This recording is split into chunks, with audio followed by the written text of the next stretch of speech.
that information out once that's all determined, but that is going to be on December 2nd. Then the tour of homes, we are bringing that back for February of 2023. We're still in the very early planning stages, so we'd encourage everybody to participate, help planning that, as well as featuring your home and or garden or business if you are interested in that. Then our next meeting, as mentioned, is the 17th of November. Right now, the what is it? Is it through the TPO or the Planning Commission that did the air quality study, Lena? The Planning Commission. So folks from the Planning Commission are coming to report on this property, as well as a couple other places. They've set up air quality monitors because something that has been proven in other communities and studied pretty vigorously is just the poor air quality when you live next to an interstate. And so they're going to come report on what they've discovered with that and what can be done to alleviate some of that. It's part of the ongoing series of issues that we deal with FDOT. And also at that meeting, tentatively, we're going to have Soho Capital, who's the owner of Armature Works and the Heights District Development, because they've proposed some pretty strong changes to their alcohol licensing, as well as their allowed noise ordinance on that site. We've been dealing with them on the board level. I'm meeting with Adam tomorrow myself, but trying to set up some things to come present to the whole community. So with that, and then I know Lena has another announcement about another special event. If you want to remind me what that is.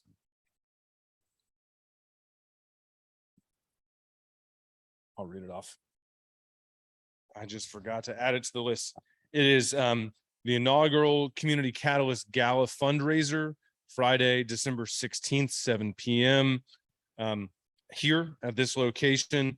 And it's hosted by the Junior Civic Association. They are looking for sponsors of various levels. And there is also an associated drive and dine golf event on December 18th. So that cover the gist of it. We'll be sending out more information on that via email.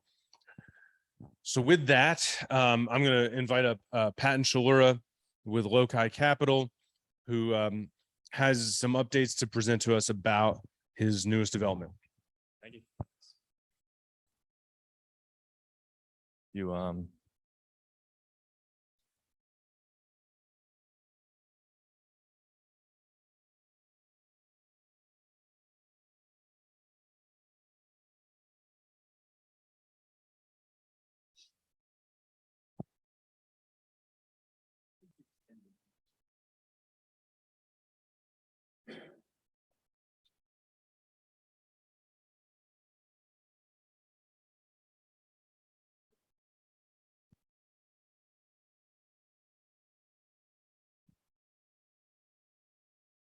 Okay. Yeah, this should be good. This doesn't work. It does. Yeah, I was like, okay. Good evening, everyone. As Brian said, my name is Patton Chillura. I'm with Loci Capital. We are a Tampa-based private equity fund and development company. You can go to the next slide. Wanted to point out the team. As Brian said, this isn't my first time here. I was here almost a year to the day ago talking about a previous project, and it went so well that I'm back for a second one. See on the screen, kind of put together the exact same team with Gardner Brewer Hudson. I think many of you guys are familiar with Tyler Hudson. Dark Moss is located on 7th Avenue, kind of immediately adjacent to our other project that we worked on last year. And Kinley Horn, it's a full Tampa-based team. So I just want to touch on why we're here. I wanted to give you guys a brief update on the previous project and a thank you, and introduce the second project, and seek a little bit of community support for the proposed PD rezoning and alley vacation. As far as when that's going to occur, the first hearing will occur on December 1st, with a second, if all goes according to plan, January 6th. Next page. So on the screen here, if you guys remember, this was a project that came in front of you guys about a year ago. It went in front of City Council in mid-December of last year. That one went through the ARC a couple times, and thankfully, with a lot of business support and you guys as well and the board, got that one approved. We're really excited about the project. We expect that to break ground in early 2023. Just to update you on it, it's 321 units, 10% affordable. There'll be about 13,000 square feet of ground floor retail. And, you know, we're just excited about kind of beautifying the block and continuing, you know, to improve the, you know, Southern Tampa Heights, Northern downtown connection. This one, I believe the address is 1701. This is actually the corner of Florida and 7th Ave. So 7th Ave would be this face and Florida is over here. In the future, we expect to see a streetcar stop kind of right here. So it would come up north on Florida. To introduce the new projects, you know, in going out talking to people in the community, had another property owner say, "Hey, what about mine?" And said, "Hey, I love your site." So this one's about 2 blocks to the south. The original project, the first project, is right here. This one is 2 blocks to the south. It's located just outside the Tampa Heights Historic District, which is somewhat exciting to me. They were a bit of a headache at times, but I think we're moving ahead outside of the historic district. We are located in the Tampa Heights Urban Village, and we're located within the CBD periphery, both of which offer some bonus density, which is stuff that I care about. You guys probably don't. But it's 2.8 acres in size. It's 2 full blocks split down the middle by Marion Street. Marion Street, I circled it, or I squared it. Marion Street will continue to exist. It is just, we're going to kind of, you know, beautify that street and kind of bring it into our development and kind of promote walkability and just make it a really nice place to be. Next one. Wanted to touch on one kind of more sensitive subject, something that we're actually very proud of that we were able to work through. This is what is known as ABC, A Brighter Communities. It's Tampa's oldest nonprofit daycare facility, and it serves Tampa's at-risk and underprivileged children and families. When we tied up the site, we started working on the title for the project. We found out that there was a reverter clause in place that said if the school ceased to be used as a school, it would the property would go back to the Rotary Club of Tampa, which obviously is problematic because if we buy the site, the school has to go back to the Rotary Club. Found that out. It really kind of facilitated an agreement between the Rotary Club and A Brighter Communities that would allow the transaction to occur. One of the hot button issues for the school was obviously they're serving children and they do it year round. And they didn't want to shut their doors and tell their families that they had to go away for 12 months. So we facilitated a 12-month lease back for them, which will allow them to kind of open their doors at the new place really the same day that they close the doors at the old place. So there'll be no skipping in service, and they're going to continue to be able to provide, you know, their benefit to the community for the next 100 years. I guess I didn't touch on that. They were actually gifted the property 100 years ago, almost to the day when we signed the lease. So it's kind of serendipitous, exciting little like kind of thing that worked out for us. So we're really excited about that. As far as kind of what I'm seeking approval for here, wanted to get the first thing out of the way, the right-of-way vacation. There are 2 alleyways. Actually, this one is already vacated. It is a utility easement. And then this one actually is in use. But our goal obviously is to develop 2 full city blocks. And obviously can't do that if there's a right of way down the center. As far as the actual PD that we're going for, our rezoning, 2 full city blocks. The east block is a 8-story mid-rise, kind of standard mid-rise looking apartment complex. It will house 95 to 120 dwelling units. And really all of our parking, 636 spaces. On the west block, we're showing a 15-story mixed-use building. There's varying levels, but the highest point is 15 stories. There'll be 20,000 square feet of ground floor retail, and up to probably 350 dwelling units. I know it says 395 there, but it'll likely be about 350. As far as affordable, I know that's a hot button issue. We are going to income restrict about 5% of our units as affordable. And then a large portion of our units will be small floor plan to keep the kind of the gross dollar amount down, so that it while it's not income restricted, it is a more affordable rent than some of the stuff that we see around town today. The final unit mix is kind of subject to change, but we're going to target what we consider a standard mix, which is 50% one bedrooms, 35% twos, and 15% three bedrooms. Again, I know parking, another hot button issue.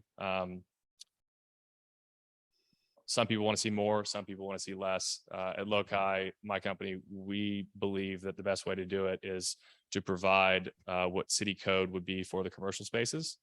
And then we think that the utilization for parking for apartments is basically a 1-to-1 bed park ratio. So basically saying every bedroom gets a parking space, which we think we've seen the utilization kind of follow that trend around Tampa.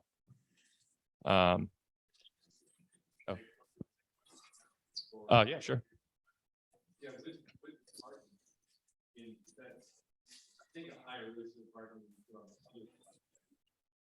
It's actually a little bit lower. Yeah, the other project, so this project we're going for, I believe it's a 25% parking variance. The other one was an 18% parking variance. So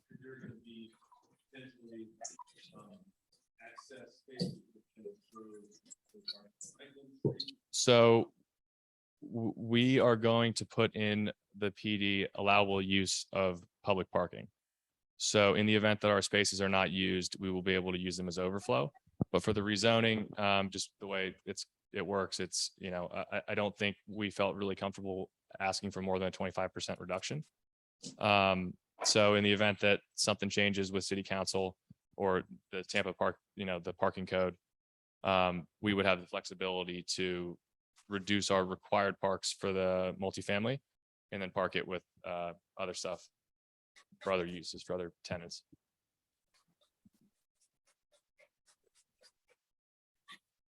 So this is the floor plan.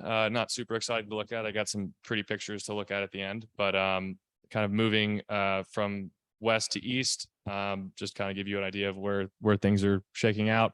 Along Florida, we've got approximately 20,000 square feet of retail. Talking to the board over the years, you know, walkability and street activation is extremely important. So we're going to activate at least 3 of our corners. 1 or 2 of them may be tenant amenities for the property. But really, both sides of Marion Street and all of Florida will be activated with either retail or you know, brownstone style townhouses, 2- and 3-story townhouses. Loading and trash will be along Estelle Street. On this side, actually, if for those familiar with the site, this is where the substation is, and we felt like it was an appropriate spot to kind of put every building unfortunately has to have a back of house, and that is kind of where we selected to put it. Got some quick elevations, maybe to scroll over them, but don't need to spend too much time because we've got some pretty elevations. That's the east block, the mid-rise building, and then the west block, as I said, kind of multiple different heights. You know, this is where we'll see the brownstone style townhouses.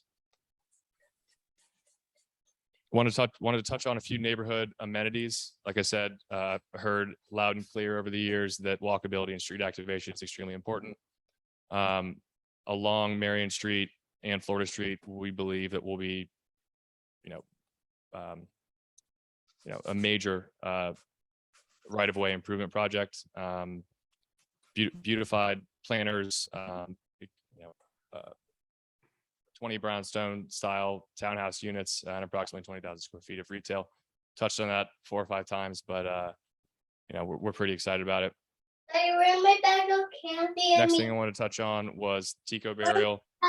We are actively working with THCA right now to underground all of the transmission. So I know way too much about THCA power lines. There's transmission lines and there's distribution lines. The transmission lines are the ones that go super high and they're on really giant power poles. The distribution lines are the ones that are a bird's nest above everyone's head, and they you know, are not the prettiest things to look at. Our goal is to underground all of the distribution lines, so the small ones, on our site, and then along this blue route right here, we're going to take those lines and we're going to put them underground. It's a pretty major project. THCA has been extremely supportive of it. City of Tampa has been extremely supportive of it. We think it does 2 things. 1, it beautifies the sky. It gets those things out of the air. And 2, we think it's a major benefit for the community because it, you know, it's a safety hazard for, you know, storms and kind of minor, you know, weather.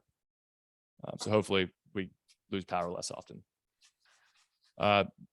Last thing I want to touch on was the streetcar. The last project we did, City of Tampa basically imposed their will against us and said we need a 10-foot easement to put a streetcar stop because we're going to bring the streetcar up here in the future.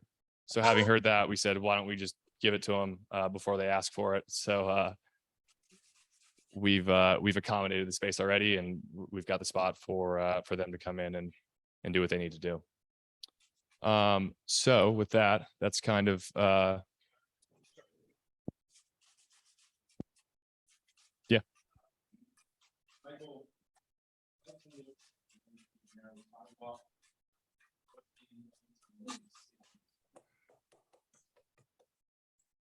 Yeah, so if you go, you can flip to the site plan real quick. Along Marion Street, it's actually one of the widest right of ways kind of in the area. We are actually providing, I know it's tough to see, but the sidewalk is actually 10 feet wide, and we're providing, you know, the idea is we're going to provide a significant amount of landscaping and then parallel parking all along the center corridor.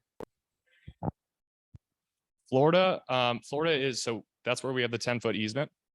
And then we have, I believe, another 6 feet of sidewalk. So it's about 16 feet as it's currently drawn. Unfortunately, that's an FDOT road. So a lot of things we can't really do. We're going to put some landscaping and maybe some planters and whatnot in. But there's not a ton we can do because of the road that it is and because of the easement that we're providing to City of Tampa. So I think, you know, we're certainly contemplating putting pavers in and some nice planters and some nice plants. But beyond that, I think we're relatively handcuffed. I do think we're going to try to put in some cutouts kind of along Florida so that these future, you know, restaurants or retailers can kind of have some nice outdoor space that's not directly on the roadway. But we can also, if we go to the renderings, I think you'll see a better picture of kind of what we envision for Marion Street and what we envision for the project. So this is along Florida, I believe, facing south. This would be Florida Ave right here. As you can see, kind of tree lined all the way around.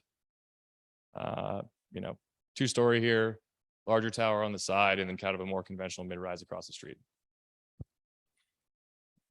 Just another angle. This one's facing along Florida, facing north, kind of just if we had moved south to the other side of the other corner of the block. This is back on Henderson, facing south towards downtown. This is kind of, I guess, the question that you asked, what are you going to do to beautify the street? The idea is tree lined, parallel parking along the street, and then all of these homes will be townhouse style, 2- and 3-story townhouse style, kind of more single family residential focused properties. This is just kind of a bird's eye aerial. Kind of we're sitting on top of the YMCA building. thought it was kind of a good shot to end with. So if there's any questions, open it up to that. Yeah. Which is if FDOT is sort of restricting anything that is pedestrian friendly or oriented that you would like to do, such as maybe different types of trees or more trees or different types of buffers or something, let's talk. Because I've got a good resource on, I recently learned more about some policies that they don't exercise enough on complete streets and pedestrian design. Okay. I think we could apply some pressure. Okay. Yeah. I think we definitely want to look at it. We gave them that 10-foot strip. I know FDOT was sensitive to their 10-foot to the 10-foot strip, and we've got more than 10 feet. So something we should definitely look into. Does your building incorporate provisions for solar collection? As of now, no, it does not. To be honest, we're not that far down in the design process. This is just a rezoning. Green roof. So we have not explored the green roof concept in any projects that we've done to date. It's something we've tried to do it. We have not actually. One of the major pushback items that I have internally is the cost associated with anything. And there's some major concerns that we've heard over the years about waterproofing the tops of the roofs.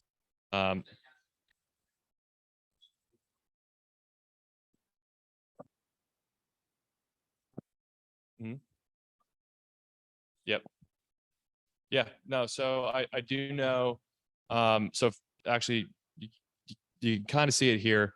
Our amenity deck is supposed to be over on top of this building. This is all parking garage.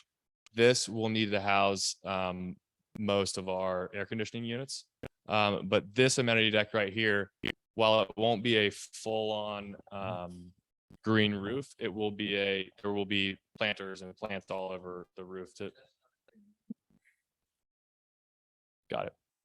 Okay. Well, I'm certainly not an expert on it. I'm certainly interested in exploring it.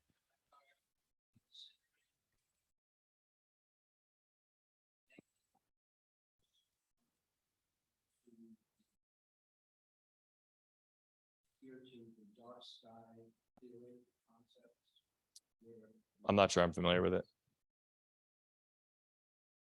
I'm happy to look into it though. Maybe we could chat after, and I could learn a little bit about what you're. Okay. Okay. Yes. Got it. Mm-hmm.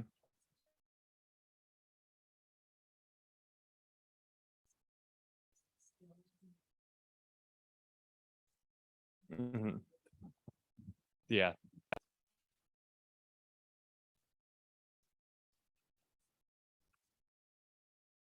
Mm-hmm.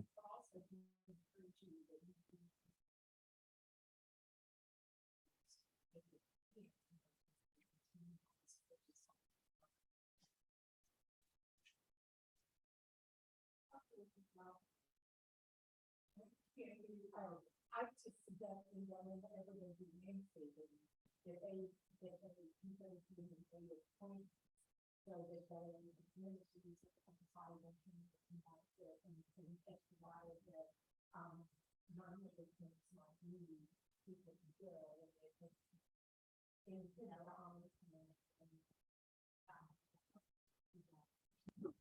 Most definitely. We my grandfather was a county commissioner, and he actually kind of wrote the tree ordinance in city of Tampa. And he's on my butt to make sure that I do the right thing for saving the trees and kind of replacing anything that we take out. So just because there are people paying attention at home, we're going to pass this around just so they can hear the question. Well, I'd like to, you can hear me now? Yeah. Okay, great. I'd just like to bring up again, this concept of the parking you were discussing. For every bedroom, you're providing a parking space.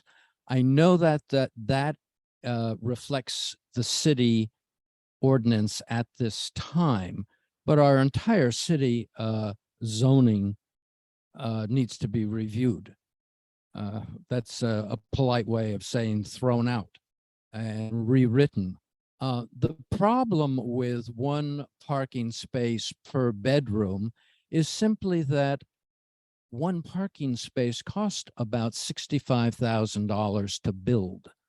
So if you say there's a 3-bedroom apartment, that's almost $200,000. Well, that's not free. The person renting that, or I should say, when that 3-bedroom goes on the market for rent, it's going to include that cost in it. So that is part of the skyrocketing rent problem, providing parking for every bedroom. And here we are on the streetcar line. So it's just something that I think I would hope to see your group. City Council certainly wants this building, as we probably do also. So you have leverage not to adhere to the 1 car per bedroom. Yeah, so well, city code is actually significantly higher than what we are proposing.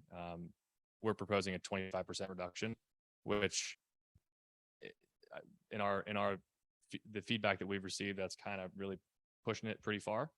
We're providing 636 spaces, and I believe we're going to need to, the city code requires us over 800. So we're reducing it pretty substantially. I would much prefer to provide less parking. It's just whether or not we can get this thing through city council. So love to have some discussions with some people. If you guys could potentially point me in the right direction, and see what we can do. And I think worst case scenario, if city council makes us do this, we're trying to leave our options open in the future to use those parking space. If things change and we don't need them, we're doing our best to make it so that the city will allow us to use them for auxiliary uses for other businesses along Franklin Street, for other businesses that have offices in and around our place, potentially city parking for we've already had discussions with the city about parking the library in both of our buildings. So I hear it. I hate the idea of having to provide as many parking spaces as we do, but we're doing our best to kind of chip away at the crazy code that's in place at City of Tampa right now. And sometimes you got to go from 15% to 18% to 25% to 50% reductions. And while I think we should probably ask for a 30 to 35% reduction, there's just not a lot of precedent out there with city council that says they're going to make it happen. So happy to have this discussion further with other people though.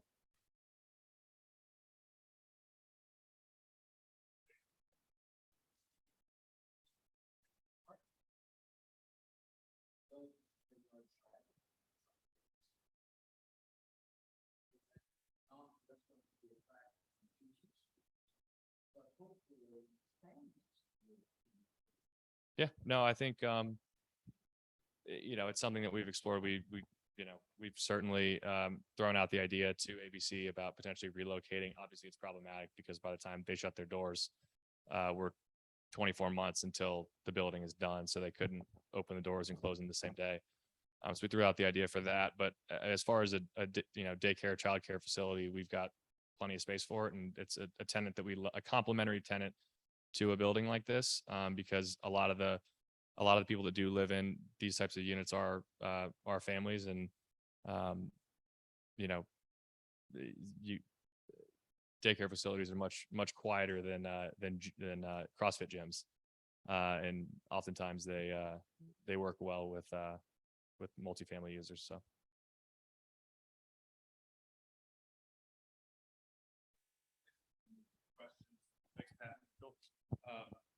I guess also, if you have a couple minutes, there might be more questions at the end of this. If you do end up sticking around, I understand if you have to leave, but it sounds like we've gotten kind of all in the room at this point. But we'll move on to our next agenda for those kind of following along at home and everybody here. You scroll down, figure that out. We are recording this meeting. We will post it for everybody to catch up on. And then we can also post some of the slides you shared tonight as well, if anybody just wants to kind of follow back up on that or give it a little closer look. Furthermore, if you've already filed, everything's accessible through Excella, which is the city's permitting program. So those can be downloaded there. And a link to that is on our website to find those files.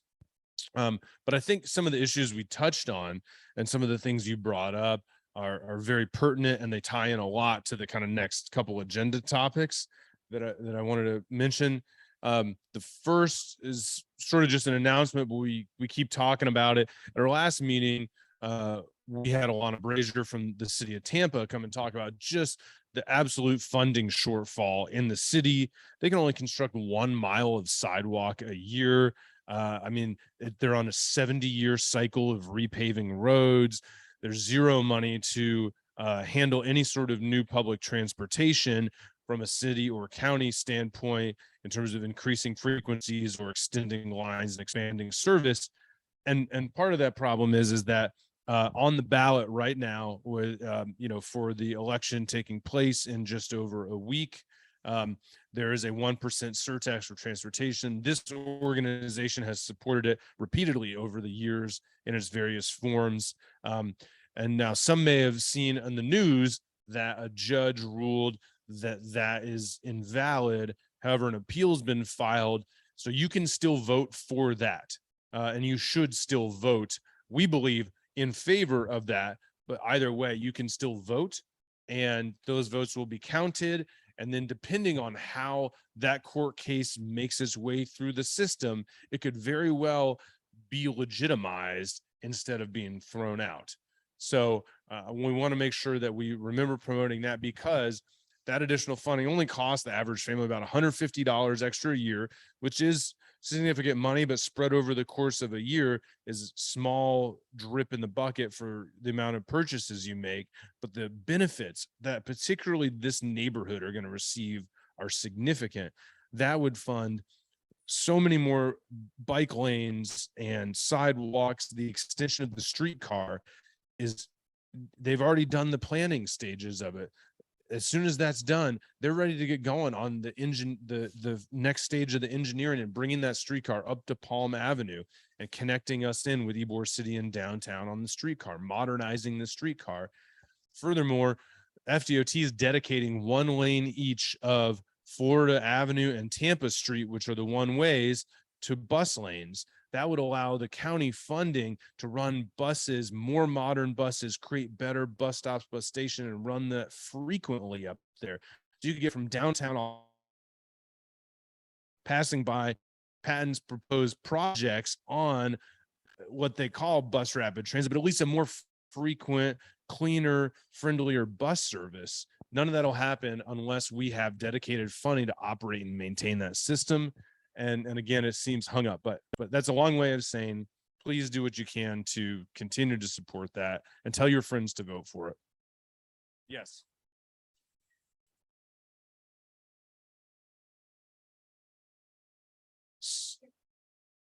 Correct. It won't go into widening the interstate. Widening local and county roads can be used for that funding, but with that funding, it's actually controlled by the county commission in its entirety. So nothing's actually prescribed in there. There's examples given in the ballot language, but if we as citizens vote in a county commission that chooses not to widen any roads and they funded no road widening, then technically they couldn't use it to widen roads. But if the county commission make up change and all they wanted to do was widen roads and not add bus lanes and bus service, then they wouldn't do that. So, yes. Sure. We have so many commuters that come from Pasco County and Pinellas County, and they don't pay for our infrastructure. This way, a substantial amount of the tax will be collected for folks that don't live here, and tourists that are paying sales tax. So they're coming, right now, they're getting free rides. So we're paying for the roads, the infrastructure, they're using them. So with the sales tax, it allows them to pay for part of the cost. Yeah, that's a great point. Thank you, Alan. I mean, I think there's so many good points to it. You know, we could really dig deep into it, but we at least want to make sure we touch on it every meeting and remind everyone. Related to that interstate widening, just an announcement that the I-275 northbound on-ramp to Florida is shut down through this month. I haven't gotten an update, so it's probably still going to be shut down even longer than they said it would be. But we continue to have discussions with FDOT on all of their projects of impact in this neighborhood. We have no significant updates on that. Rick Fernandez, who's our transportation chair, said that there's no real new news. What's happening and that we've already discussed is continuing. So we'll give updates on interstate widening work as we learn more. But part of the other issue, along with funding a better public transportation system to get people out of their cars, particularly even ones that commute in or for those local trips on streetcar, is it ties into our overlay code amendment. So on the 19th last week, we held a special forum. For those that aren't familiar, for the last 3 years, this civic association has worked on a new overlay code for the neighborhood, which means on top of, we are under basic suburban zoning for the rest of the city, except for our historic district, which is about a third of the neighborhood and has special zoning that does prescribe more walkable development because that's the historic pattern. The rest of the neighborhood is just totally ungoverned, essentially. And we wanted to put an extra layer that has more transit friendly, walk friendly, and community friendly requirements on there for new construction. And so we've been working the way through that. We've talked about that at every one of our monthly meetings. Sometimes we drill down deep into it. The forum last week, we drilled down very deep into it for about 3 hours. We got some more good feedback, more on some of the massaging, some of the fine points. We've been working again with the city on this for a couple of years. Most of what we're tackling is set in stone, but just to give you an update, if you are interested, it's on our website, tampaheights.org. Click on the overlay district. A full set of the current languages on there, a petition for you to sign your support. We're at over 230 people having signed that petition of support, as well as a summary of what it does. But if you want to dial down deep into the language of the code, it's there. But to give you some quick updates that we're working on to massage that language based off of feedback last week, to gear parking reduction incentives towards more small businesses, we have envisioned in Tampa Heights the biggest reduction in parking minimums ever contemplated for the city, both commercially and residentially. So some of those things would be, if you maintain your curb without having a suburban style double wide driveway with a front facing garage, and you use your existing alley network, if you don't have an alley, but you limit your driveway width to 10 feet, which is just a single car width, and you preserve your curb space, you can count that on-street space towards your off-street parking requirements from the city. On-street parking has multiple benefits for pedestrian safety, for slowing down cars, for being shared parking really for the community. And it preserves more green space in the front yard without having it dominated by driveways. So there's that. We've also envisioned a huge reduction in parking minimums for commercial businesses.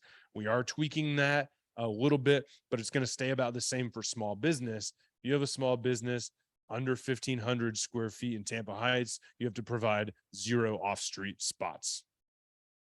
So we want to encourage more small business.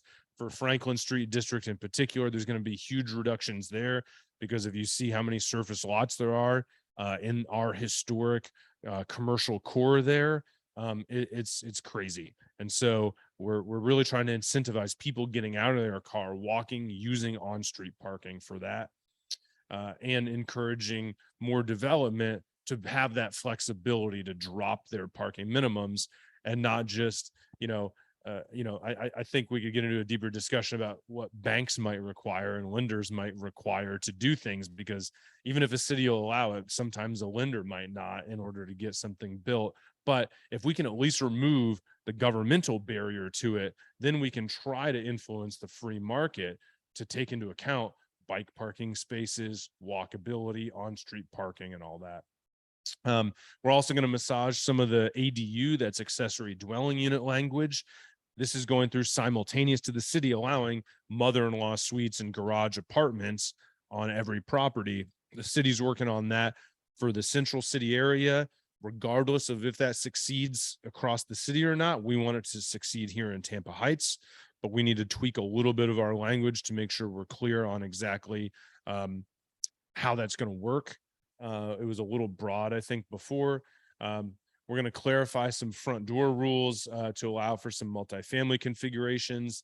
That's, again, making sure that it ties into garage location and walkability, but encouraging people to have front doors on the front of houses versus putting them on alleys or in side yards facing their neighbors. And then we're also trying to apply that parking reduction incentive to the historic district. The city has not allowed us to apply any of this to the historic district because it has its own standards. We believe that they can coexist, and we're still trying to work on some of that. So that's the update that came out of next week. The next step is it goes to the Planning Commission on November 7th. And if it passes the Planning Commission, it goes to City Council in December. We're between two dates. We don't have a set date yet, but then it would go to a second reading at City Council following a successful first vote. January, this new code could be enacted for Tampa Heights to, again, incentivize a lot more walkable development. So that's the update on that. Any questions? I think I hit on a lot there. Okay. Again, it's on the website in its entirety, has been for a year and a half. Then Robles Park Village, one of the last, if not the last, unredeveloped public housing complexes in the northeast quadrant of Tampa Heights is Robles Park Village. We've been encouraging them to redevelop it just because it's substandard housing conditions that no one should have to live in. And finally, the housing authority worked through a master planning process. They have just now hired the developer, which is the same group that did the master planning process. PMG, as well as Baker Berrios Architects, are on that team.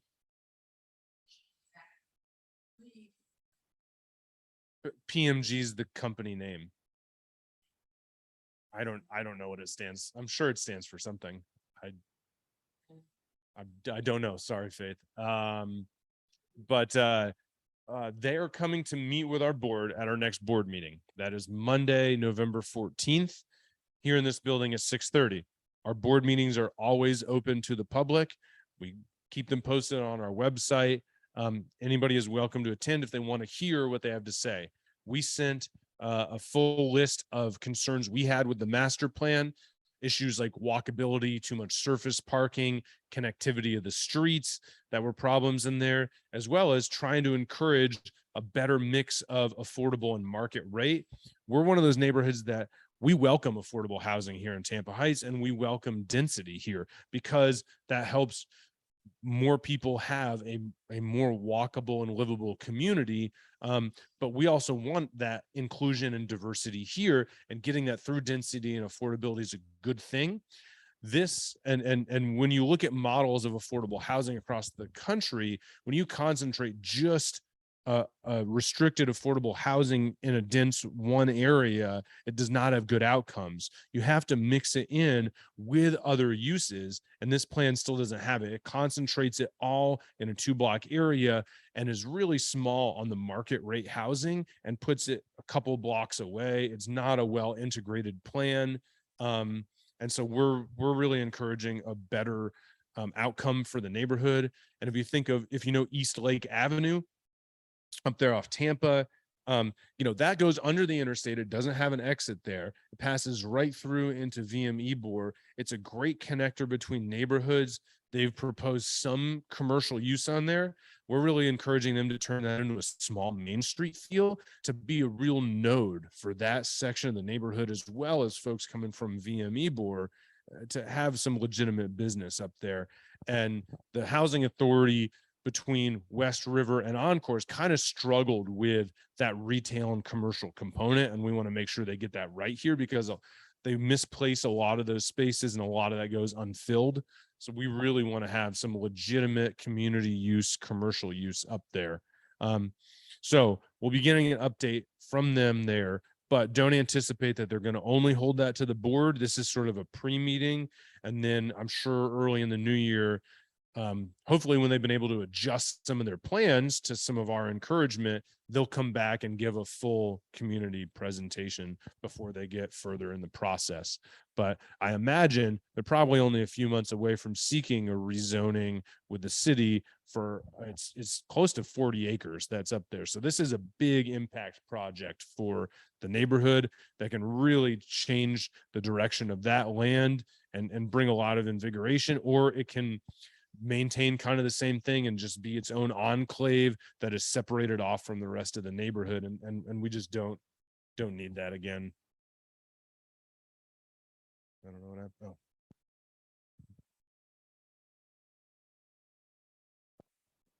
Sorry, my computer locked me out. Any questions about that? Okay, then quickly, my report, I already plugged it, is please just volunteer to serve on the board. We need all the diversity of ideas that we can get. If you've never served before, don't know what to do, we will show you the ropes. We've got a lot of longtime board members that are staying on, some shuffling positions, some leaving. There are openings. If you want to serve for your community, we'll find a space for you. Kareem is not here, but the CRA is the community redevelopment area. That is the area of Armature Works and the surrounding development, Waterworks Park, as part of that tax increment funding district, pays for all the public improvements there. So there's a community board. Kareem from our board serves on that board as well. There was no meeting in October, so I don't think that he would have a report if he were here. So then Rick, also, he was online, he dropped off. He said there is no transportation committee update. Lena, would you like to make a report for the Junior Civic Association, our sister organization?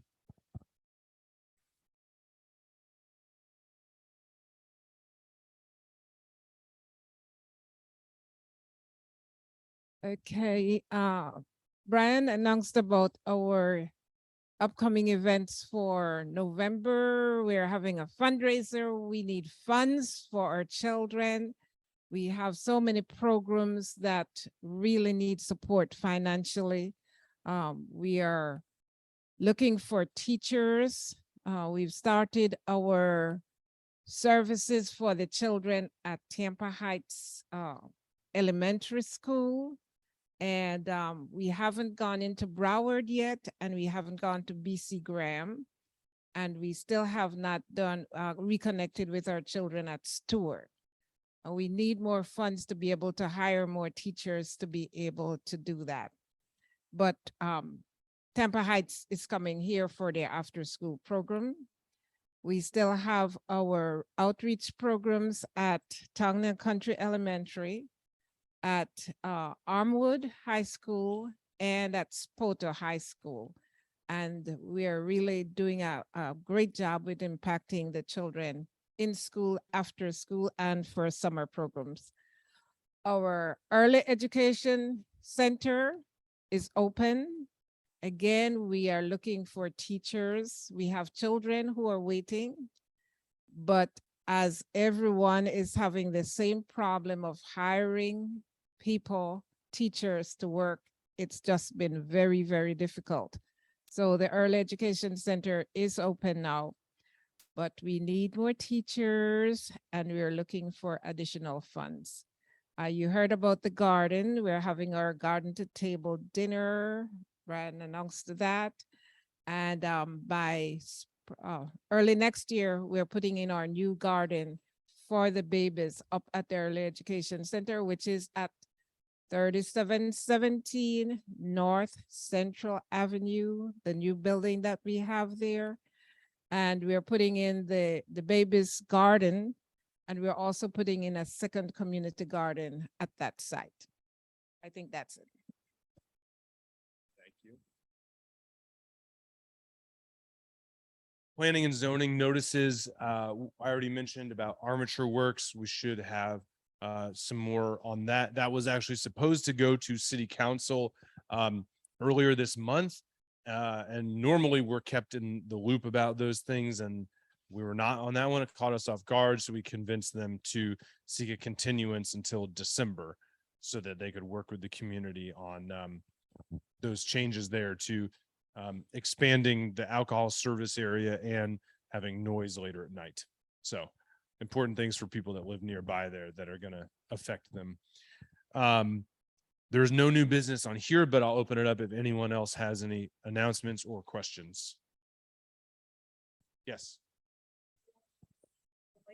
Later at night. Correct.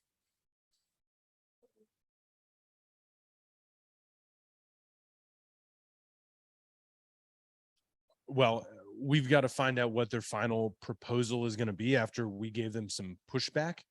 And so right now, the city noise ordinance is extremely weak. It's almost kind of undefined the way it is. Earlier in the year, the city worked on kind of a hastily put together noise ordinance that a lot of businesses were against because I don't think they vetted it very well with some of them. And within a couple of weeks, city council went back and took off the books the ordinance that they had just passed. So they voted it in, got blowback, and took it off the books.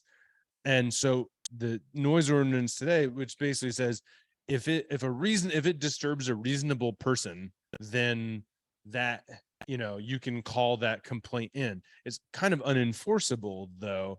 It needs to have hard definitions. Most other cities have hard definitions based on decibel level, exact time of night, distance to that. They're much more complex and robust, and that's what needs to be replaced. So until that happens, it kind of follows that nebulous thing. But what Armature Works is trying to do is create it a little bit more like a nightlife destination noise and allow it until 3 a.m. And so we've given some pushback on that because if you live down near that where I do, there are great benefits to having all of the events and retail and amenities there. But when there are noise issues, I mean, it carries up through the neighborhood. And so we've got to work through some of that. Mm-hmm. Yeah.